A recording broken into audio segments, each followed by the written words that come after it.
T'aimerais changer quelque chose dans ta vie, mais tu n'oses pas à cause du regard des autres. Tu sens que t'aspires à autre chose, mais t'oses pas bouleverser tes habitudes. On va parler de ça dans cette vidéo.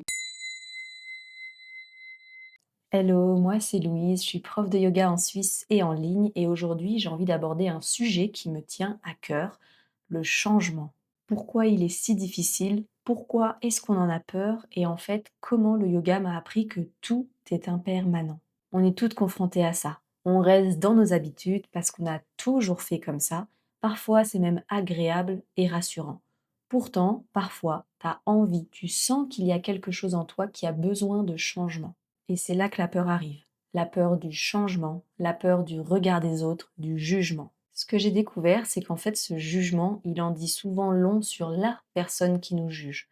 On va explorer ça ensemble, savoir comment le reconnaître, comment s'en protéger et surtout comment assumer ces nouvelles versions de nous-mêmes, ces nouvelles identités.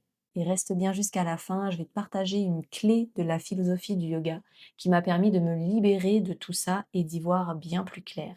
Les habitudes et la sécurité. Je vais te donner mon exemple personnel. Avant, j'étais très fêtarde, complètement dans les excès, avec les substances et les addictions qui vont avec. Et j'étais aussi une grande voyageuse. Toujours en train de barouder quelque part, sac à dos solo en Inde, au Népal, 3 ans en Australie en van et 4x4 aménagé. Absolument aucun point d'ancrage. Je réfléchissais toujours à la prochaine soirée où j'allais aller ou au prochain pays que j'allais visiter. Et ça, c'était mon identité, c'était ce qui me définissait. Louise la baroudeuse. C'est quoi ta prochaine destination? Louise, celle qui va jamais se coucher avant le petit matin. C'est quoi la prochaine teuf où on se voit? Et changer ça, ça signifiait en quelque sorte changer cette image, changer cette identité que je m'étais créée. Mais si j'avais jamais remis en question mon lifestyle, je serais jamais devenue prof de yoga. Franchement, ça m'a pris un temps fou d'oser répondre à cette question toute simple. Tu fais quoi dans la vie? Maintenant, j'ose dire, je suis prof de yoga. Mais même quand je l'étais, quand je me suis lancée, au début, j'osais pas répondre ça parce que pour moi, c'était pas qui j'étais. J'avais toujours ce sentiment de l'imposteur, cette impression d'illégitimité que de dire je suis prof de yoga. Peut-être que si tu es jeune diplômé ou fraîchement lancé, peut-être que toi aussi tu ressens ça. Et si c'est le cas, au moins ça me rassure, je me dis que je suis pas toute seule. Mais ça m'a pris un temps fou d'oser assumer cette nouvelle identité que je suis.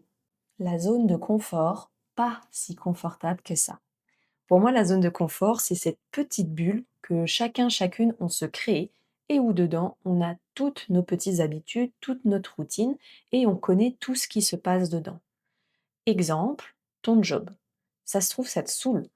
Tes collègues, ton boss, tes horaires, il n'y a rien qui va, mais parce que tu connais quand même comment tout fonctionne, tu as ta routine dedans, même si quand tu rentres le soir, ça te saoule, vu que tu connais ce qu'il y a dedans, tu n'oses pas en changer. Tu trouves les mini trucs qui sont pas si mal et tu dis, bon, en vrai, ça va. Parce qu'en fait, on a peur du changement. On sait ce qu'on perd, mais on ne sait pas ce qu'on gagne. Et du coup, on se conforte dans des situations qui sont pas si top que ça, pas si pire non plus, et on y reste, on y reste. Mais au final, le jour où tu changes de job, si on reste sur cet exemple en tout cas, le jour où tu changes, tu te dis, mais comment j'ai fait pour rester des années dans ce job de merde? Je pense que tous et toutes, à nos propres échelles, on a un petit peu une expérience similaire à ce que je viens de raconter, ou en tout cas, tu as peut-être déjà vécu ce genre de choses. Clairement, l'humain, il a une capacité d'adaptation incroyable, je trouve. Mais ça veut dire que très vite, on peut entrer dans des chemins répétitifs de situations qui nous plaisent pas tant que ça. On rêve d'autre chose, mais par peur de changement, on reste dedans. Parce qu'on a peur, en fait. On ne connaît pas. Moi, la première. On a tous peur du changement. On a tous peur de l'inconnu. Mais en fait, le changement, c'est juste la continuité de la vie. Le regard des autres n'est qu'un miroir. Imagine cette scène. T'arrêtes de boire de l'alcool, mais tu sors quand même en soirée avec des amis. Peut-être qu'il y a une personne, et c'est même pas forcément ton ami, hein, c'est peut-être un ami d'un ami, une connaissance, bref, quelqu'un qui est dans le groupe. En tout cas, si c'est ton ami qui se comporte comme ça, je pense qu'il faut sérieusement repenser à la relation que tu as avec cette personne. Bref, il y a une personne dans ce groupe avec qui tu es, qui veut te forcer à boire de l'alcool, qui te dit mais moi je te le paye, je te paye un shooter, ah allez, juste un verre. T'as peut-être jamais arrêté de boire de l'alcool ou quoi que ce soit, c'est pas grave, mais j'imagine que cette scène, tu peux la voir. Et ben en fait, cette personne, qui veut entre guillemets «te forcer» à boire de l'alcool ou qui veut, voilà, t'inclure même si ça se trouve c'est ultra bienveillant de sa part, la personne elle veut t'inclure dans la soirée avec le groupe avec qui vous êtes. Cette personne en fait, elle remet sur toi sa propre peur. Cette personne, elle ne serait pas capable de ne pas boire d'alcool à cette soirée. Alors que ça se trouve, dans le fond, elle aimerait bien ne pas boire d'alcool. Ça se trouve, elle en boit juste parce que tout le monde le fait et elle n'ose pas changer. J'ai pris un exemple qui a rien à voir avec le yoga, clairement, mais je l'ai pris parce que je pense qu'on comprend bien cette pression sociale parfois qu'on peut avoir sur certains changements qu'on veut faire. Si on reste dans le yoga, dans le fait d'être jeune prof de yoga, parce que c'est un peu le thème de cette chaîne, peut-être que tu as des personnes dans ton entourage qui vont te dire: «Mais tout le monde est prof de yoga maintenant, tu vas jamais gagner ta vie en étant prof de yoga. Est-ce que c'est vraiment stable? Comment tu vas gagner de l'argent? Et puis imagine, tu tombes malade, tu te casses quelque chose, tu pourras pas donner cours». Clairement, une grande partie des gens qui vont te faire ce genre de réflexion, conseil, elles le font pas du tout de manière, méchante ou parce qu'elles ne croient pas en toi. Pas du tout. Très souvent, c'est vraiment de la bienveillance. Ces personnes ont peur pour toi. En fait, elles ont peur d'une situation dans laquelle elles n'oseraient pas elles-mêmes se mettre. Alors attention, je dis pas qu'il faut foncer tête baissée dans toutes les idées qui nous passent par la tête, pas du tout. C'est toujours super intéressant de discuter avec son entourage, discuter avec des personnes du milieu de la chose qu'on veut faire, exemple du yoga, pour avoir des retours d'expérience, des avis, des conseils. Très clairement, c'est ultra important. Et moi, c'est pour ça que j'ai créé cette chaîne, pour pouvoir discuter avec d'autres personnes, dans mon cas, de tout ce que ça représente de créer un business de yoga en ligne, en présentiel, peu importe.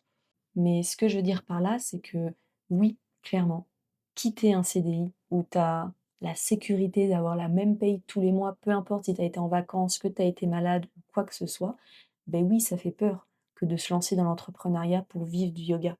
Ça, c'est clair et net. C'est pour ça que moi j'ai envie qu'on soit toutes là et qu'on puisse se soutenir. Parce que ouais, clairement, ça fait peur. On n'a pas de sécurité, genre aucune. Mais si c'est ça qui te fait vibrer, si c'est ça que tu as envie de faire, mais dépasse cette peur et deviens la personne que tu as envie de devenir. Peu importe si les autres pensent que tu fais pas la bonne chose, tu fais pas le bon choix. Rien n'est permanent, tout est transformation. Ça, c'est vraiment une clé que le yoga m'a appris.